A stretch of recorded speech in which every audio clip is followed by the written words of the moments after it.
कभी सोचा है जो सुबह की कॉफी हम पीते हैं या जो टी शर्ट पहनते हैं उसका धागा दुनिया के किस कोने से आता है? आज हम उसी इतिहास में थोड़ा पीछे जा रहे हैं जिसने इन सभी चीजों को आपस में जोड़ा। ये उस दौर की कहानी है जब हमारी दुनिया सही मायनों में पहली बार एक ग्लोबल बाजार बनी थी। देखिए, जब भी हम ग्लोबलाइजेशन की बात करते हैं तो दिमाग में क्या आता है? इंटरनेट, हवाई जहाज, है ना?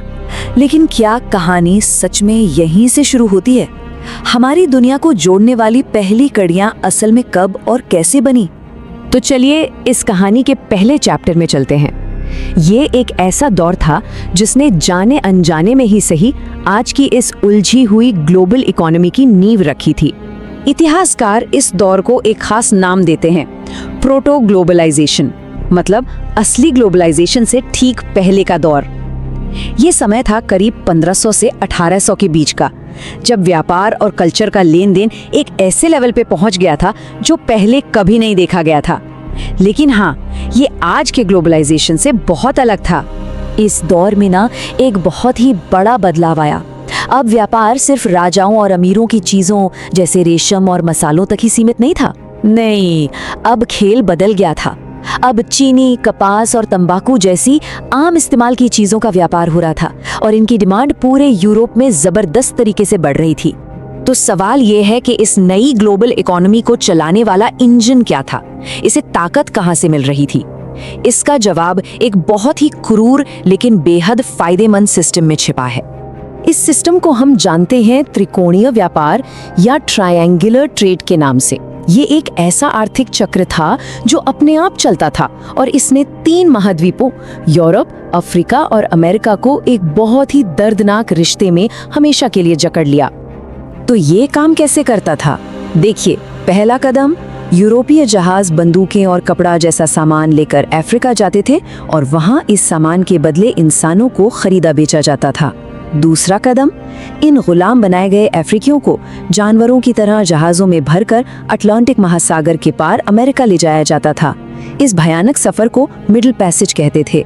और तीसरा कदम, अमेरिका में इन लोगों से बागानों में जबरदस्ती काम कराकर चीनी और कपास जैसा कच्चा माल उगाया जाता था और फिर उसे यूरोप भेजा जाता था। इस पूरे सिस्टम की जड़ में थी कैश क्रॉप्स, यानी नकदी फसलें। यूरोप में चीनी और तंबाकू की डिमांड आसमान छू रही थी, लेकिन इन फसलों को उगाने में मेहनत बहुत ज्यादा लगती थी, जिसके लिए भारी संख्या में मजदूर चाहिए थे। और इस डिमांड की एक बेहद क्रूर सच्चाई थी। जो चीजें यूरोप के लोगों के लिए ऐशो आराम का सामान थीं, वही अमेरिका में लाखों इंसानों के लिए जबरदस्ती और अमानवीय गुलामी का कारण बन गईं। लेकिन इस ग्लोबल इकोनॉमी की असली कीमत क्या थी?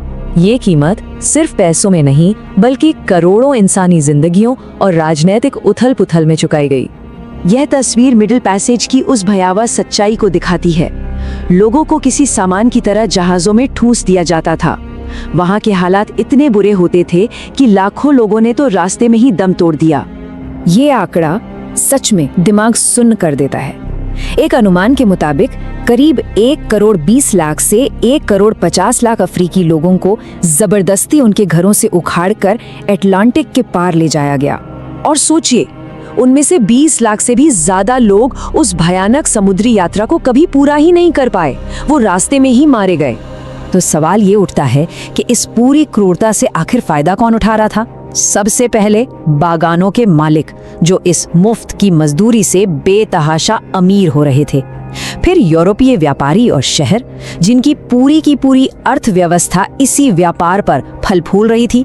और हाँ, कुछ अफ्रीकी सरदार भी थे जो यूरोपीय हथियारों के बदले अपने ही लोगों का सौदा करके अपनी ताकत बढ़ा रहे थे।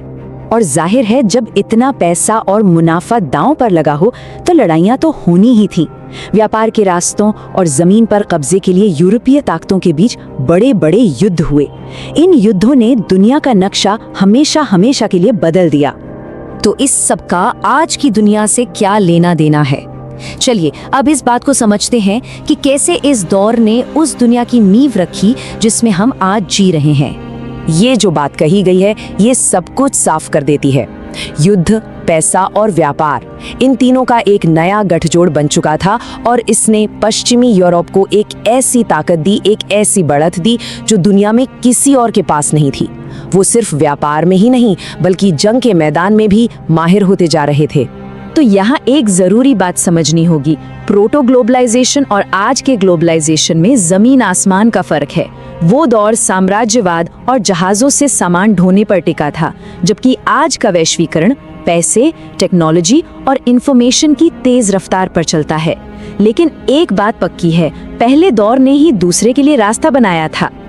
और यहीं पर आकर हम एक बहुत बड़े सवाल पर रुकते हैं।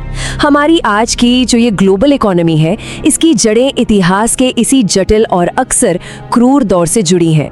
तो आज हमें उस नींव की विरासत के बारे में क्या सोचना चाहिए?